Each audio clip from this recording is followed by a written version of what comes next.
Subscribe करें श्री चिन्मयानंद बापू जी के YouTube channel को और हमारे वीडियोस को सबसे पहले देखने के लिए बेल आइकॉन को दबाना न भूलें। मात्र 7 वर्ष का कन्हैया 7 कोस के गिरिराज को 7 दिन तक वाम कर कमल के कनिष्ठिका अंगुली के नखाग्र पर धारण कर लिया और दुनिया को बताया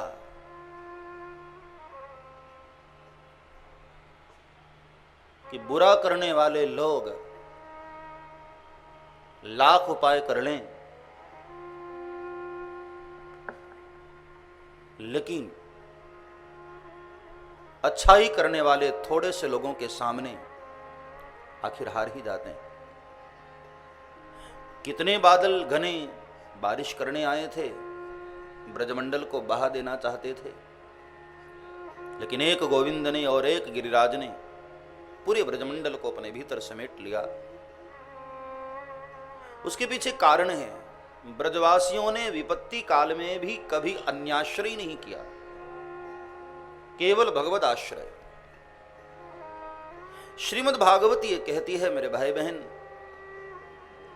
जीवन में कैसी भी परिस्थिति आ जाए, अन्याश्रय मत करो, किसी और की आशा मत करो, केवल भगवत आश्रय। जब तक द्रौपदी अन्याश्रय करती रही तब तक गोविंद नहीं आए। वरना दुशासन की क्या मजाल थी, द्रौपदी को स्पर्श भी कर ले। जिसका भाई द्वारिकाधीश हो, हाँ, जिसका सखा द्वारिकाधीश हो, उसको कोई स्पर्श कर ले, किसी की क्या मजाल। लेकिन द्रौपदी पहले दूसरों पर अपेक्षा करती रही, दूसरों से आशाएं करती रही। इस बात का अभिमान था कि सिंह जैसे बलवान मेरे 5 पति यहां मौजूद हैं, बड़ी सभा में मेरा कौन क्या करेगा। और फिर मेरे पितामह भीष्म बैठे हैं, इतना बड़ा ताकतवर इंसान, लेकिन पितामह भीष्म का सिर झुक गया, 5 पतियों ने सिर झुका लिया। द्रौपदी का दिल टूटने लगा। फिर भी उसको ऐसा लगा कि मैं क्षत्रियाणी हूं, अपनी रक्षा में खुद कर सकती हूं। खुद अपने बाहुबल पर उसको भरोसा हुआ और अपने हाथों से अपना तन ढकने का विचार करने लगी और कोशिश करने लगी। तब तक भी गोविंद नहीं आए। दुशासन ने साड़ी पकड़ ली, सिर से साड़ी कंधे पर आ गई थी, तब तक गोविंद नहीं आए। लेकिन जब कंधे से भी साड़ी नीचे आ गई, द्रौपदी असहाय हो गई और तब द्रौपदी ने दोनों हाथ उठाकर द्वारिकाधीश को पुकारा कि द्वारिकाधीश मेरी रक्षा करो। उसी क्षण परमात्मा एक क्षण भी विलंब न किए, तत्क्षण साड़ियों की ढेर लगा दी। क्या गोविंद 5 मिनट पहले नहीं आ सकते थे? सवाल यह है कि यदि गोविंद वहां मौजूद थे तो क्या 5 मिनट 10 मिनट पहले नहीं आ सकते? ऐसा होता कि साड़ी सर से कंधे पर भी न आती, लेकिन नहीं। गोविंद इस प्रतीक्षा में थे कि केवल और केवल पूर्णतया तू मेरी हो जा, मुझे पुकार। जरा भी अन्याश्रय किया तो परमात्मा पीछे हट जाते हैं। पूर्ण समर्पण, अन्याश्रयाणाम त्यागो अनन्यता, उस अनन्य भाव से परमात्मा को भजा जाए, तभी परमात्मा हमारी मदद करते हैं। इसलिए मेरे भाई बहन, विपत्ति काल में खासकर अन्याश्रय मत करना, भगवद आश्रय करना। गीता में खुद बोले हैं प्रभु, अनन्याश्चिन्तयन्तो माम ये जना पर्युपासते तेषां नित्यभियुक्तानां योगक्षेमं वहाम्यहम्।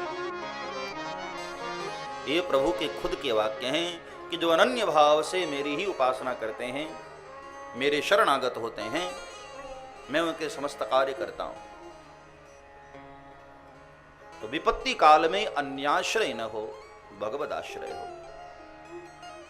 और ये ब्रजवासियों के जीवन की खासियत है, हर पल उन्होंने परमात्मा को पुकारा है, ईश्वर को ही पुकारा है। और आज इसलिए प्रभु ने बहुत अद्भुत लीला की, इंद्र के अभिमान को चूर चूर किया। 7 दिन तक भगवान कृष्ण अपने वाम करकमल के कनिष्ठिका उंगली के नखाग्र पर गिरिराज को धारण किया। इंद्र का अभिमान चूर चूर हुआ। सोचा था कि ब्रजमंडल बह जाएगा, लेकिन वहां तो महाराज ब्रजवासियों के पांव के अंगूठे भी नहीं भीगे,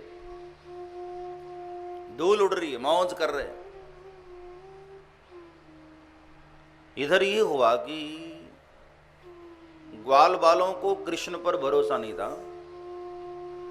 उन्हें लगा कि ये सब मैंने अपनी अपनी लकड़ियों से संभाला है। वो सब भी अपनी अपनी लकड़ियां लगा दिए थे। यहां तक का कार्य उन्होंने अच्छा किया। समाज में जब कोई अच्छा कार्य करने लगे ना, तो हमें भी उसका सहयोग करना चाहिए। अच्छी विचारधारा। भगवान कृष्ण ने पर्वत उठाया, चलो ठीक है, हम में उतनी शक्ति नहीं है पर्वत उठाने की, लेकिन कम से कम थोड़ी लकड़ी तो लगा ही सकते हैं ना। यहां तक की विचारधारा अच्छी है, करना चाहिए।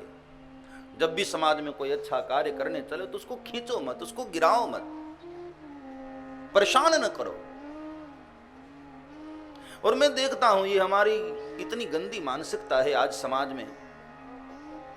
जब भी कोई अच्छा कार्य करने चले तो पहले तो मनोबल डाउन करते हैं उसका, हंस हंस कर, व्यंग बोल करके कि हाँ बड़े बड़े लोग करना चाहे थे, अब ये चले। कितना जहर बोलते हैं लोग। और खासकर ये सब क्षेत्र में देखता हूं, उत्तर प्रदेश वाला ये पूर्वांचल जो है, ऐसे सज्जन लोग बसते हैं इधर, तो ऐसे कठोर वाक्य बोलते हैं कई बार, गोली से भी ज्यादा दर्द देने वाली वाणी होती। हाँ, व्यर्थ धरहु धनु बाण कुठारा, कोटि पुलिस सम वचन तुम्हारा, ऐसे कठोर बोलते हैं। बोल करके पहले तो मनोबल डाउन करते हैं, और उससे भी नहीं रुकता है, नहीं मानता है, तो फिर खींचने का प्रयास करते हैं, पैर खींचते हैं, गिरा दो इसको, रोक दो इसको। कोई अच्छा कार्य करने चले तो उसका सपोर्ट करो। धन से नहीं तो तन से करो, तन और धन से नहीं मन से तो कर सकते हो ना। वो कथा आपने सुनी होगी, जब भगवान राम समुद्र पर पुल बनाने लगे, बैठे थे प्रभु, सब ऋक्ष बंदर बड़े बड़े पत्थर डाल रहे थे, राम राम लिखा हुआ। तो भगवान की नजर पड़ी, एक छोटी सी गिलहरी समंदर में जाकर स्नान करती है, बार बार अपने बदन को भिगा लेती है, और बाहर आकर बालुओं पर वो लौटती है, और फिर जाकर उस पुल पर अपने शरीर को झटकती है, फिर आती है, समंदर में स्नान करती है, गीली हो जाती है। तो भगवान उसको बड़े प्यार से अपने पास बुलाए और पूछा कि बेटी तू क्या कर रही है, छोटी सी जीव।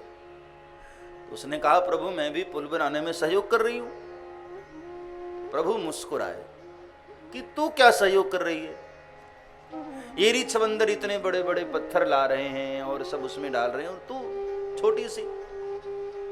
उसने कहा कि प्रभु मैं इतना बड़ा पत्थर तो नहीं उठा सकती, लेकिन जिस योग्य हूं वो तो कर ही सकती हूं ना। मेरे शरीर पर जितने बालू कण लग जाते हैं मैं उसको जाकर उस पर गिरा देती हूं, वो भी तो छोटे छोटे पत्थर है ना। मैं जो कर सकती हूं मैं मेरे हैसियत के अनुसार कर रही हूं। ऐसी विचारधारा हम सबकी होनी चाहिए। समाज में कोई अच्छा कार्य करने चले उसका सहयोग करो, उसकी सहायता करो, उसकी मदद करो, जैसे भी आपसे बने। ग्वाल वालों ने अपनी अपनी लकड़ियां लगाई कि गोविंद अकेला मत समझना, हम तेरे साथ हैं, हम भी खड़े हैं तेरे साथ। क्या उत्तम भावना होगी। हाँ, क्या वो जमाना था कि कोई समाज में अच्छा कार्य करने चले तो लोग उसका सहयोग करते थे। और आज हमारी स्थिति ये हो गई है, अच्छा कार्य करने चले